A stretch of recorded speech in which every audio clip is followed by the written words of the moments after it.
صباح الخير. كيفنا اليوم؟ الأخبار اليوم عن صراع الفنانين والفنانات، بس إجمالا الصراع دايما بيكون بين الفنانات ما بين بعضهن البعض، وسبب الصراع عادة ما بيكون فني على الإطلاق. يعني لو مثلا بيقعدوا بيتصارعوا على أغنية جميلة أو على استقطاب مثلا حفل بضم أكبر عدد من الجمهور، كنا يعني شوي بنعذرهم، بنقول إيه هاي شغلتهم، هيدا هدفهم، هيدا الشيء اللي هن أصلا جايين يغنوا كرماله.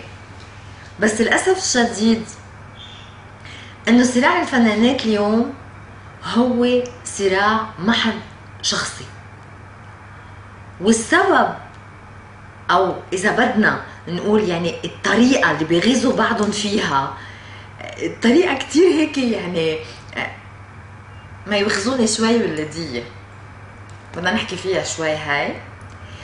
وكمان بنفس الوقت بدنا نوجه تحيه لنجمه كبيره اسمها إلهام شاهين،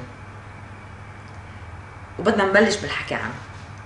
ليش التحيه لإلهام شاهين؟ إلهام شاهين فنانة صار لها تقريبا بتمثل أكثر من 25 أو 30 سنة. فنانة اشتغلت سينما، اشتغلت تلفزيون، اشتغلت مسرح، مثلت بلدها بعدة مهرجانات عربية، نالت كتير جوائز، تعتبر مثل ما بيقولوا الفنان سفيرة لبلدها في الخارج، سفيرة للفن العربي في الخارج. لانه انتم بتعرفوا انه نحن كنا بنعتبر انه الممثلات المصريات مش مصريات، هن يعني كفنانين بشكل عام مصريين، هن فنانين عرب. إلهام شاهين اتهمت بالفترة الأخيرة بأنها اتخذت من الفن وسيلة غير نظيفة من أجل المال والشهرة، ووصفها أحدهم، وما بدي أقول اسمه لأنه هلأ هو موجود يعني عم ياخذ عقابه على إحدى القنوات الدينية، بأوصاف لا تليق لا بالمحطة ولا في ولا بالدين ولا أساسا بنجمة من وزن إلهام شاهين.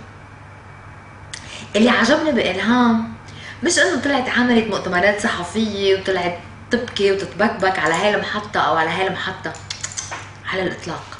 اللي عجبني فيها هو إنها قررت تواجهه وتواجه هيدي الحملة الشرسة اللي يعني عملها عليها واللي شن عليها بطريقة يعني غير مبررة، ولا حتى هو إذا كان بيعتبر حاله رجل دين، وإذا بيعتبر حاله إنه هو إنسان. يعني عادة الرجل الدين بيكون هيك يعني لطيف المعشر، هو كان على الإطلاق وكأنه يتم يعني ولا كأنه يتم إلى جماعة الدين بأي يعني شكل من الأشكال.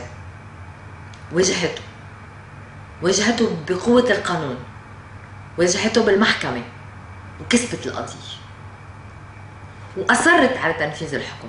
ما عملت على طريقة العفو عند المقدرة، ولا يا جماعة انه انا اخذت حقي وانا فنانة ولا رح اتنازل عن هيدا الحق وخلص عفى الله عما مضى. ابدا، لم تعفو عما سلف، وقالت ان القانون يجب ان يأخذ مجراه، وانه يجب ان ينفذ الحكم بالسنة سجن عليه حسب ما طلع بالقانون.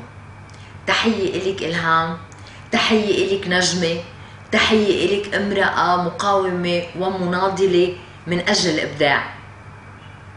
تحية إلك لأنك لو سكتتي ولو ما مشيتي حتى آخر الطريق بهذا الموضوع، كان كتير كتير كتير كتير كتير كتير من الذين يدعون بأنهم رجال دين، ومن الذين يدعون بأنهم يفقهون بالدين، لنعتوك ونعتوا غيرك من زميلاتك بكتير من طبعا النعوت اللي اصلا ما بتليق فيكم، وانتم فعلا سفراء للفن العربي بالعالم. انتم عندكم عطاءات كبيرة وعندكم يعني بمسيرتكم الفنية كتير اشياء تسجل لكم ولا يسجل عليكم الا القليل القليل.